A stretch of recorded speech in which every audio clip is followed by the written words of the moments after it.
I didn't wake up one morning and decide to walk away. That's not how endings work. Not the real ones.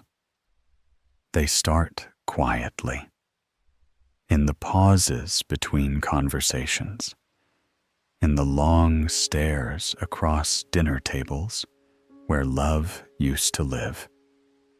In the moment you realize the person lying next to you is somewhere else entirely, and has been for a long time. My name is Julian Mercer. I'm a therapist, a man trained to understand emotions, to untangle trauma, to guide people back to themselves. But for years, I didn't see it coming. Or maybe I did. Maybe I just refused to look. This isn't a story about betrayal. Not exactly. It's about the slow erosion of truth, about grief wearing the mask of love, about what happens when you become someone's safe place while they search for someone else in your eyes. I wasn't perfect. I stayed too long. I was silent when I should have spoken. And when I finally found my voice, it wasn't to scream. It was to leave, not in anger, not in bitterness, but in clarity. This is the story of how I lost my marriage and found my freedom. I used to think that emotional intelligence was my greatest strength, an edge sharpened by years of listening, analyzing, guiding others through their messes. I was the man people came to when things fell apart. The irony? I didn't see my own foundation cracking until the dust was already in my lungs. My name is Julian Mercer. I'm 34, a corporate emotional strategy consultant based in Bend, Oregon. Clean mountain air, clean schedules, clean lines. That's how I lived. Ordered, structured, intentional. I built a life that made sense, and in it, I married Camille. Camille was everything I wasn't. Chaotic, impulsive, radiant in her refusal to be contained. She was a freelance photographer with paint always under her nails and an unspoken pact with the wind. We met at a non-profit wellness retreat I was consulting for me, in slacks and a laptop bag. Her, barefoot with a camera slung across her chest and a look in her eyes like she already knew what kind of soul I was carrying. It shouldn't have worked, but somehow it did. The contrast became our rhythm. I gave her structure. She gave me color. People said we balanced each other. And for a while, they were right. We moved into a house on the edge of town, with wide windows and tall pines. It became both a home and a canvas. I worked from a small, glass-walled office. She turned the garage into a studio. Some nights, she'd drag me in to look at her latest shoot, and we'd sit on the paint-splattered floor, drinking Pinot Noir, dissecting shadows and angles. Other nights, I'd walk her through a presentation I was designing on emotional resilience for senior executives. and she'd listen with her knees drawn to her chest, eyes bright with curiosity, even if she didn't understand half of it. We didn't need children.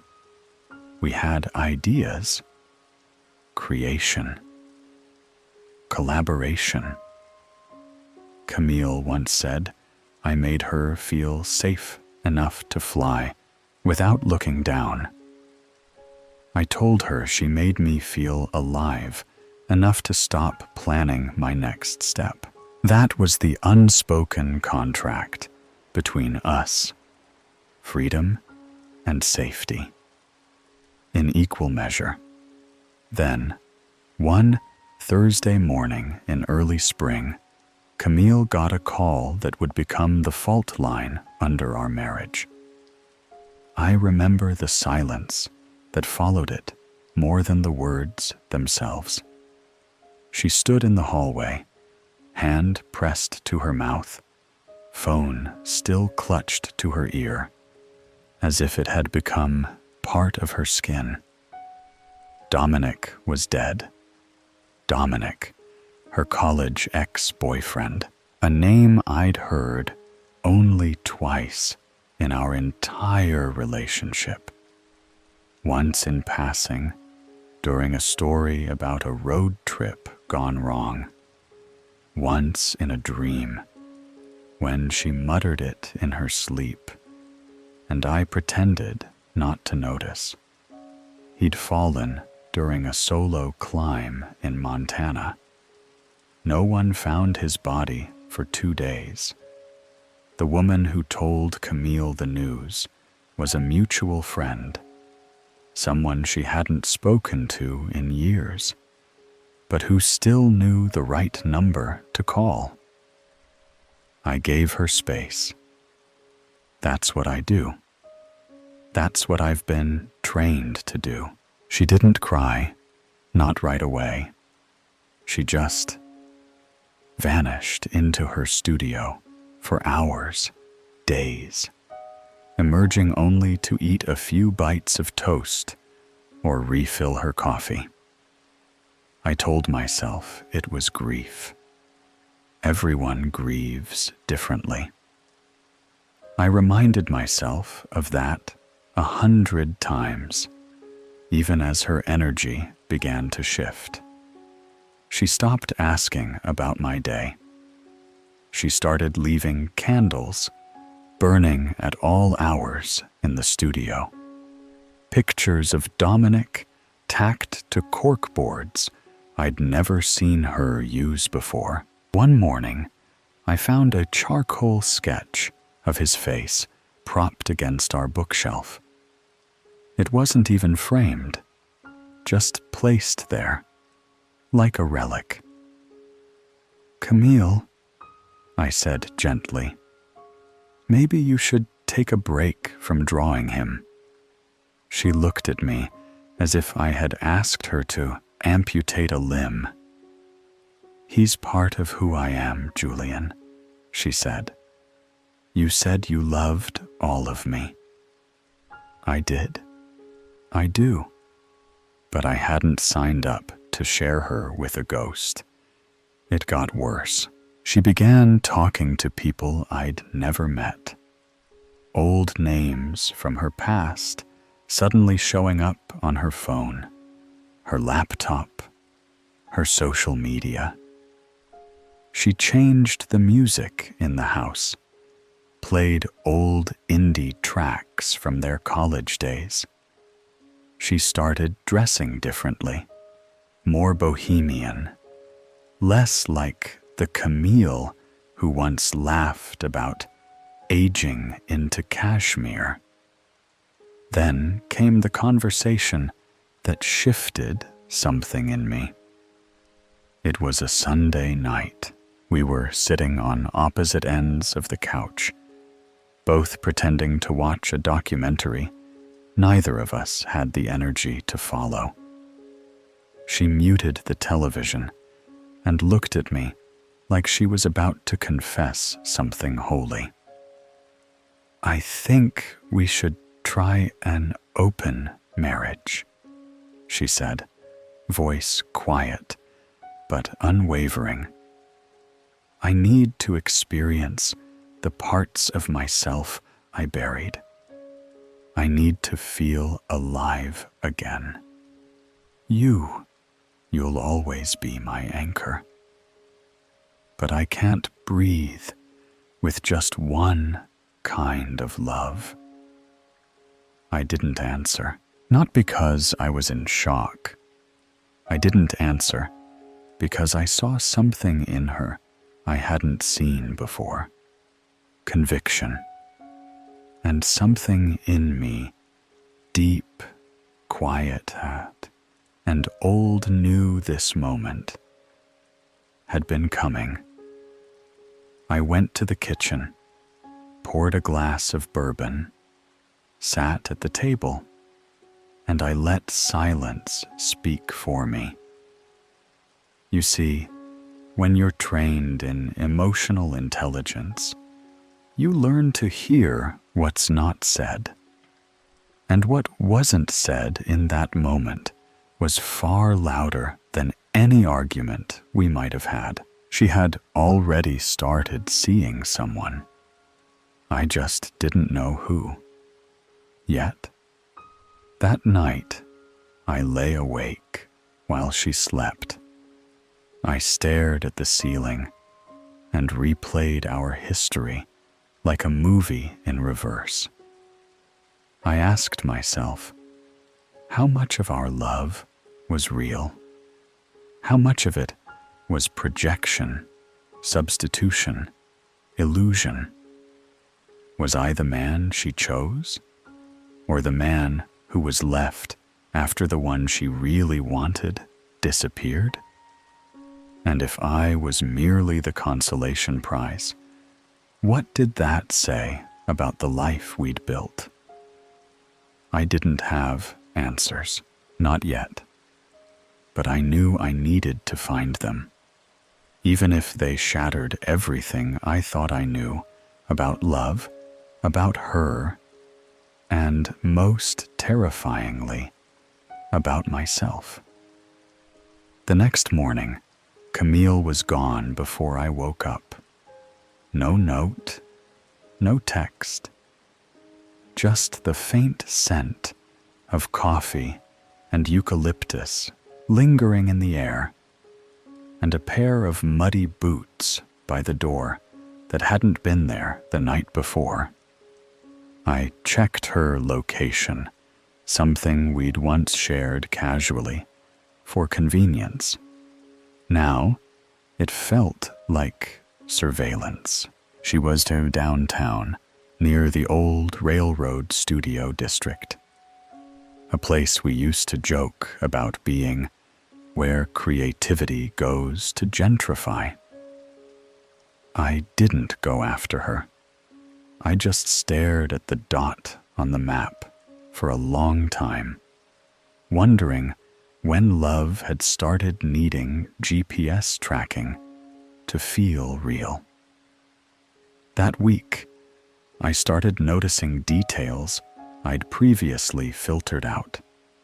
The subtle changes in her makeup, less refined, more like who she used to be a decade ago. The different cologne clinging to her scarf, the fact that she no longer brought her camera home, as if even her art had become something private. It was a Tuesday afternoon when I finally opened her laptop. I justified it with the weakest logic. Shared property, shared life, shared truths. Password? Still my birthday. I stared at that for a full minute before logging in, not sure if I was more hurt by her disloyalty or her laziness. Her inbox was a gallery of unreconciled timelines, old names, resurfaced, old wounds, reopened but it was the thread from someone named Derek Halston that pulled at my stomach the hardest. Derek, former classmate, now a filmmaker in Portland. They'd reconnected 6 weeks after Dominic's death. Coffee turned into drinks, drinks into weekend shoots, weekend shoots into nothing explicitly written, but the implication was clear in how she signed off. You still make me feel more alive than anyone ever has, even him. See, not me, not Julian, him. And even him wasn't about Dominic. That was the moment I realized this wasn't just grief. This wasn't her trying to resurrect a dead love. This was Camille rewriting her story, and I was a chapter she no longer needed to reread. I didn't confront her, not yet. That would have given her power. I wasn't ready to surrender.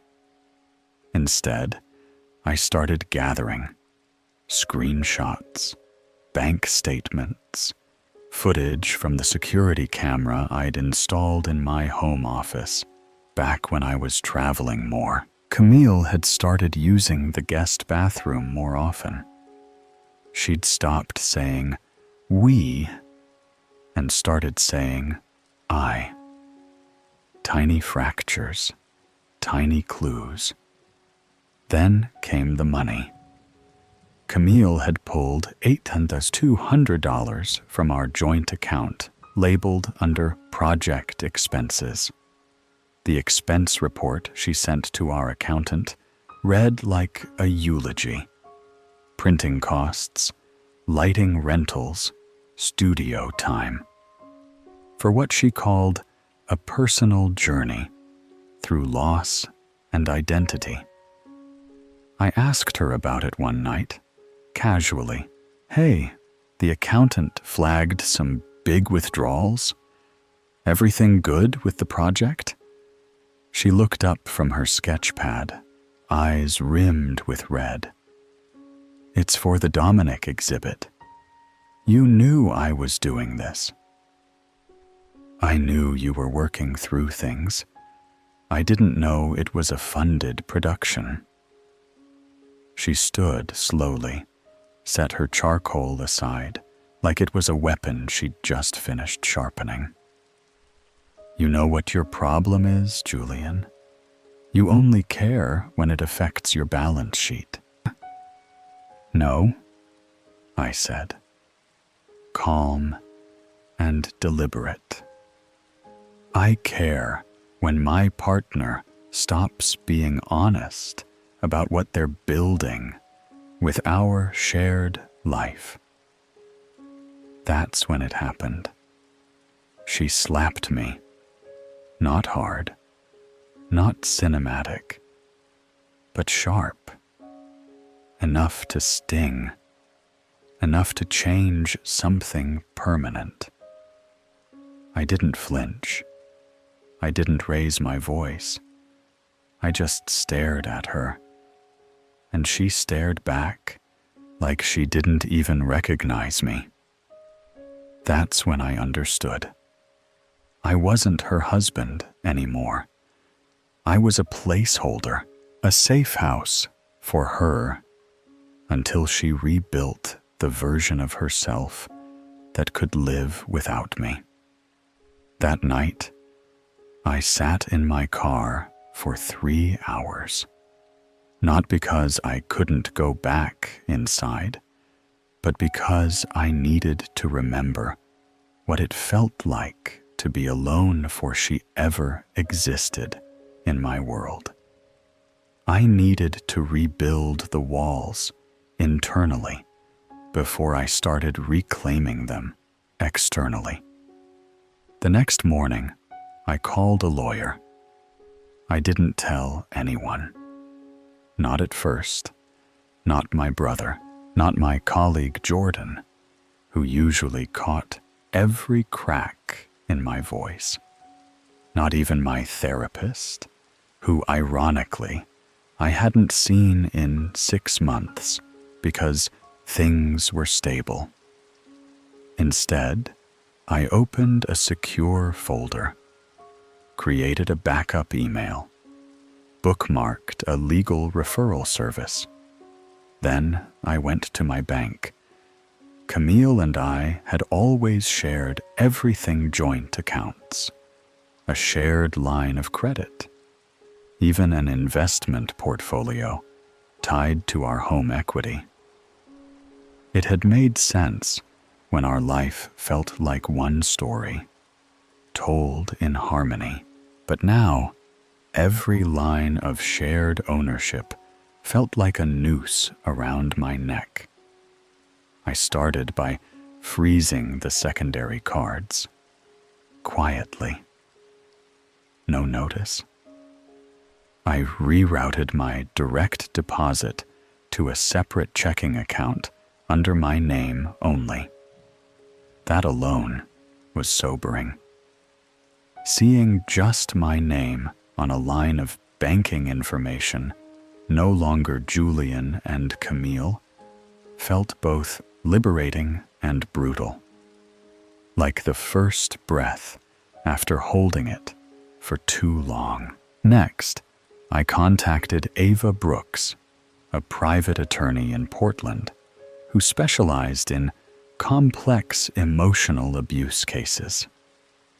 She came recommended by a corporate HR director I'd once coached through a nasty executive separation. The irony wasn't lost on me. Ava was sharp, direct, and didn't flinch when I said, "I'm not here for revenge. I'm here to protect what's left of my spine." We met over coffee in a quiet corner of a bookstore cafe. She listened without interrupting as I laid it out. Dominic's death, the shift in Camille, the proposal for an open marriage, the emotional withdrawal, the secret project with Derek, the slap. She stirred her tea once, twice, then locked eyes with me. This isn't just grief. This is displacement. She's projecting an unfinished attachment onto you while trying to recreate a sense of identity around loss. And she's burning the ground you both stand on to do it. I needed to hear that, I said, voice low. You also need to document everything. Dates, receipts, conversations. Keep your tone neutral. She's already rewriting her narrative. You need to protect yours. That's when it shifted.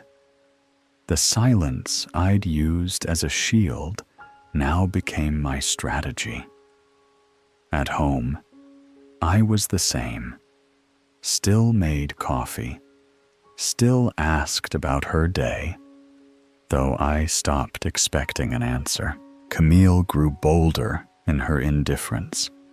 Nights away became weekends. Shared dinners became missing plates. She was testing how much of me she could erase without a fight. And I let her. On the surface. Inside, I built. I documented her withdrawals. I tracked unexplained absences. I even set up a secure recording device in the shared office, something I hated myself for, but not enough to stop. One night, she left her sketchbook open on the dining table. Inside were renderings of Dominic's face in different stages, youthful, weary, idealized. But what chilled me was the last page. It was a self-portrait of Camille standing next to him, and a third figure drawn in faint, hollow pencil. It was me, but faceless. No eyes, no mouth, just the outline of my shoulders and my height, as if I was there, but not real, present, but erased. That was the night I knew I had to do more than protect myself. I had to speak. Not in an argument, not in a courtroom, not in some revenge-fueled outburst, but in the one arena where I'd always found clarity. The language of emotion. Clinical, public, strategic, human. A workshop. I'd been scheduled to lead a conference session in Seattle on leadership and empathy under stress, but I pitched a new topic to the organizer. When grief becomes a mask, navigating emotional substitution in intimate spaces. It wasn't just professional. It was personal. Every slide I built, every case study I curated, every quote I selected. It was her. It was me. It was us, distilled into a study of patterns, projections, and the quiet wars we wage inside partnerships that no longer serve us. Camille saw the promo post by accident. One of her friends shared it. She didn't say anything. But 2 days later, she told me she'd be in Seattle that weekend for an artists mixer. I just nodded. We both knew exactly what was coming, and neither of us was ready. But the war had already begun. Seattle in October is a moody place. Gray skies that linger like unfinished conversations, and air that always smells like it just rained, even when it hasn't. I arrived the night before the conference and checked into a minimalist hotel with crisp white linens and too much silence. I rehearsed my talk once, then deleted the script. It had to come from memory, from truth, from the place inside me that had stopped pretending this wasn't personal. The venue was a refurbished library with vaulted glass ceilings and rows of industrial lighting that made everything feel more serious than it needed to. I wore black, not out of grief, but because it blended me into the room.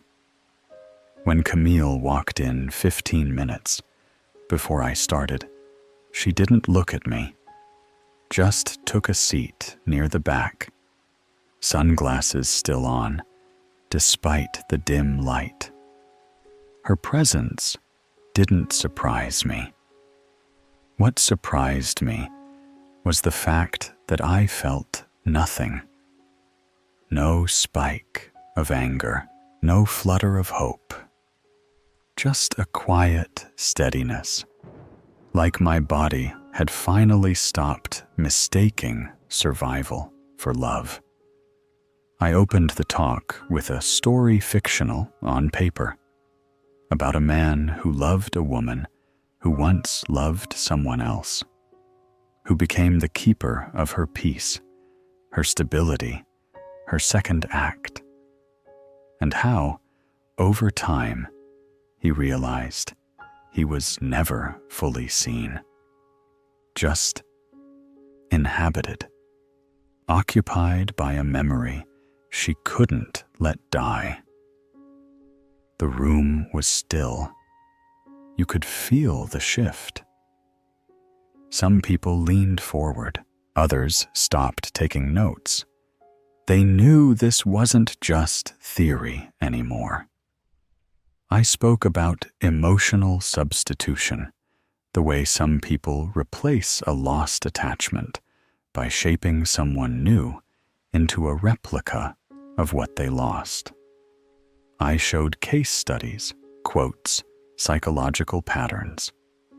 But between the data points, I wove in the personal, the subtle ways a relationship can become a performance, how silence becomes a form of complicity, how grief, unchecked, can become possessive. I didn't name names. I didn't need to. About halfway through, I caught a glimpse of Camille. Her sunglasses were off. Her hands were clasped tightly in her lap, knuckles white. She wasn't blinking much, just listening. Not like a critic, like a woman who was finally hearing a language she'd spent years avoiding. I ended with a single line, soft, deliberate. Sometimes we hold on to ghosts so tightly, we forget the living deserve space to breathe too. Then I thanked the room and walked off stage before the applause finished. I didn't wait for her. I didn't look back. That night, I didn't sleep. Not because of nerves, but because something inside me had finally shifted. I had spoken, not to hurt her, not to expose her, but to reclaim the space I had slowly, quietly given up piece by piece. When I returned to the hotel, there was no message from Camille, no apology, no confrontation, just silence. And for the first time in months, I welcomed it. Camille didn't come home that night, or the next. I didn't ask where she went, and she didn't offer an answer.